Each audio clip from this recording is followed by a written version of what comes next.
Hi guys, welcome back to my Consciously Cultured YouTube channel.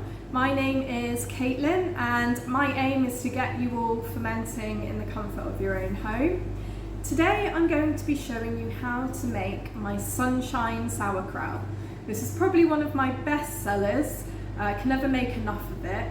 It is a ferment made from cabbage, carrot, turmeric, ginger and black pepper.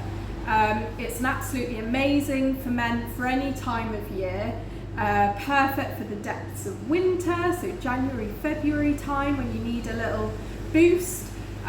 Really great for spring, summer as it's really zesty and zingy, perfect ferment for salads, and really good for autumn time when cold and flu season kind of sets in. Obviously having the ginger, turmeric and black pepper really helps to boost the immune system. Turmeric is anti-inflammatory as well, so combining that with fermentation obviously adds another element of benefits because those bacteria break down those beneficial vitamins and minerals, allowing our bodies to access them a lot more easily as well. So it really is a great ferment to try, and it also has no garlic and onion in, which some people do struggle with those.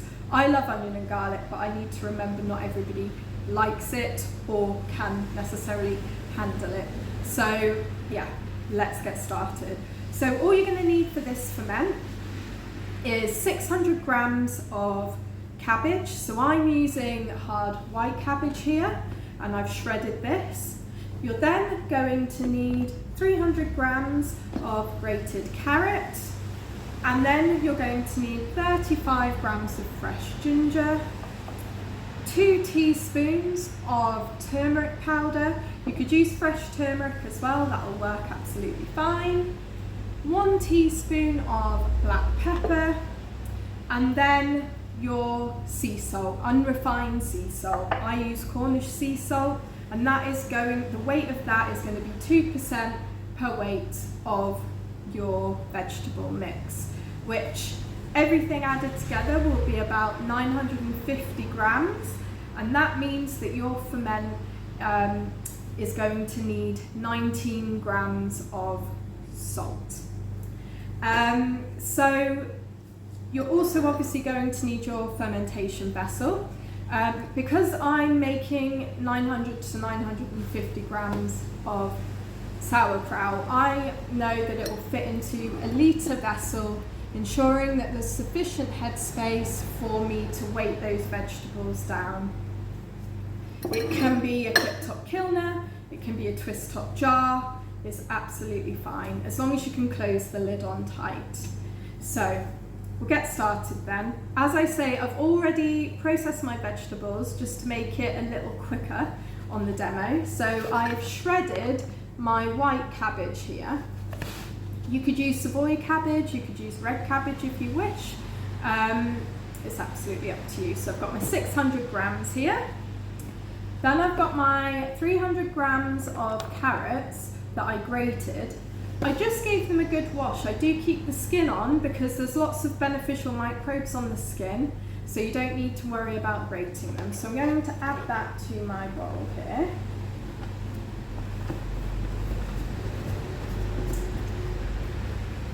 I've got that all in my bowl here. And then you've got a couple of options. So you could either grate your 35 grams of ginger and then add your teaspoon of black pepper and your 2 teaspoons of turmeric directly into this.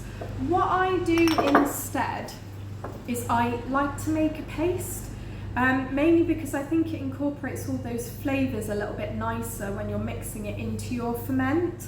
So what I do is I chop my ginger, and then I add my turmeric and black pepper to my blender, and then I just add a little bit of water, maybe a couple of tablespoons of water, just so that it incorporates into a little paste. Blitz it up to create my turmeric and ginger paste there. And it smells amazing. It's always incredible to me when people try this sunshine sauerkraut. They always ask me, is there any citrus in there? Because it really yeah, it really has like a really nice zest to it. But that is just purely from the ginger and the turmeric. I don't bother peeling my ginger, but that is because I buy organic. Organic ginger can be a little bit hard to get hold of. If you're buying non-organic ginger, I would recommend peeling it. But with this, because it's organic, what I tend to do is just cut off any bits that are looking a bit mouldy and sorry for themselves and just use it, because there's a lot of beneficial microbes on that skin as well. So I'm going to add my paste in here, and then also add my 2% salt there as well, directly in there. And then, as always, you want to give it a good mix. So I kind of mix slowly at first to incorporate all those nice spices and salt, just to get them distributed nice and evenly.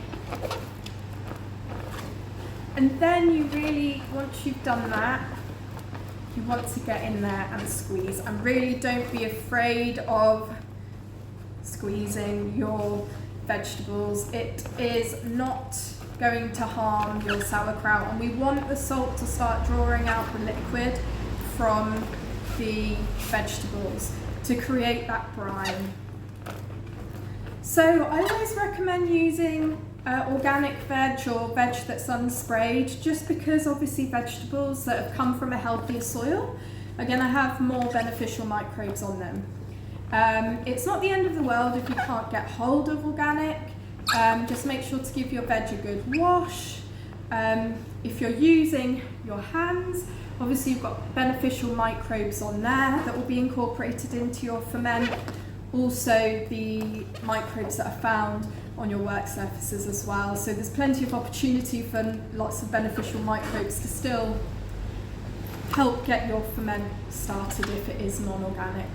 Also, cabbage, if you're fermenting with cabbage, is on a list called the Clean 15. This list is a list of vegetables that are not as heavily sprayed with pesticides and things. So that's kind of good as well. Right, we'll give this a squeeze. So I do the squeeze test. I know once my veg starts dripping with that brine, I don't know if you can see it there, if I bring this a little bit closer, I know now that those veg are ready to pack into my jar, and it's going to create a nice brine across the top. Just incorporate a little bit more there. Right, you see I am very messy. I think that's why I love fermentation, because it's a bit of a messy job. Right, so open your jar, and then I recommend just doing a handful at a time. So a handful of sauerkraut. I like to get up for this, just to really get my whole weight behind it, and press down. A handful of sauerkraut, and press down. So we're just wanting to prevent any air gaps, so that all the veg will be sitting nicely above the brine, so that those microbes, those beneficial microbes, can start breaking down the sugars within the vegetables without competition from anything unwanted. So the salt kind of initially kills off some of those, any potential pathogenic bacteria, and then packing the vegetables down as tightly as possible helps the beneficial bacteria to start growing, taking up space, further preventing anything else unwanted growing in the jar. And what happens is these bacteria break down the sugars and they produce something called lactic acid. This lactic acid is what gives sauerkraut and kimchi the iconic tangy flavour, and also what protects it from any unwanted types of bacteria. But fermentation is one of the safest forms of food preservation. So there isn't anything really to worry about on that score. It's the way we've been preserving food for thousands of years. Way before we were pickling with vinegars, we would have used salt, also other methods of utilising live microbes to help preserve food. And that's why these sauerkrauts and kimchis are known as lacto-ferments. So those lactic acid producing bacteria that break down the sugars and produce lactic acid. And you'll also hear it referred to as wild fermentation, because we're not adding any live cultures to this. We are just creating an optimum environment for naturally occurring bacteria, wild bacteria and yeast to grow and thrive. My favourite type, once you start seeing your jar bubble and fizz, it's quite exciting. What I do now, once this is all nicely packed, so you can see here, when I press down, there's a nice layer of brine there. I'm then going to get a cabbage leaf, the end of my cabbage, and then I have just cut out the core of my cabbage as well. What I did is I just soaked it in a little bit of salt water. If you want exact measurements, I'll probably do about 5% salt solution. So if you have a litre of water, you would use 50 grams of salt. You can half that to get smaller amounts. And then I just pre-soak my cabbage leaf, core and end of the cabbage, just because it will be sitting above the brine slightly, just to help protect it from any mold growth and things like that. I sit my core above so that it's kind of slightly above the edge of the jar, because then when I put my lid down, it pushes down, acting like a lever. I can close the lid here. There we go. And you can see there's a really nice layer of brine across the top. And we still have a little bit more headspace for that brine to rise. This will now sit on my kitchen counter for 3 weeks, out of direct sunlight, and in about 3 weeks it will be ready. It'll be lovely and tangy. You might need to adjust fermentation times according to how hot or cold your kitchen is. So the warmer it is, the quicker this will ferment. The colder it is, it might take a little bit longer. What you can do is, after a week, you can open it up and, using clean hands, clean utensils, have a taste. If you're happy with the taste, you can consume it. If you think it needs a little bit longer, pack it back up again and leave it longer. During that 3 weeks, you'll need to do something called burping your jar, and that is simply releasing your lid and then closing it back up again. Because what happens during fermentation, those microbes produce CO2. You'll see as it starts to ferment, little bubbles shooting up, that's the CO2, and it's just nice to release that, because sometimes what can happen is it obviously forces the liquid out, and it can create a little bit of a mess, particularly with things like beetroot and turmeric that can stain. Burping, I would say, is probably beneficial to do. You can also sit your ferment on a plate, so if any bits do spurt out, it's not the end of the world. And I have forgotten to burp these because they're not incredibly high in sugar. I've never had any exploding sauerkraut jars. But just for peace of mind, every time you're in the kitchen, maybe once a day, just give it a little burp. Another tip is, when you open your lid, you can pop a towel over the top to release, because sometimes the sauerkraut juice can spurt out.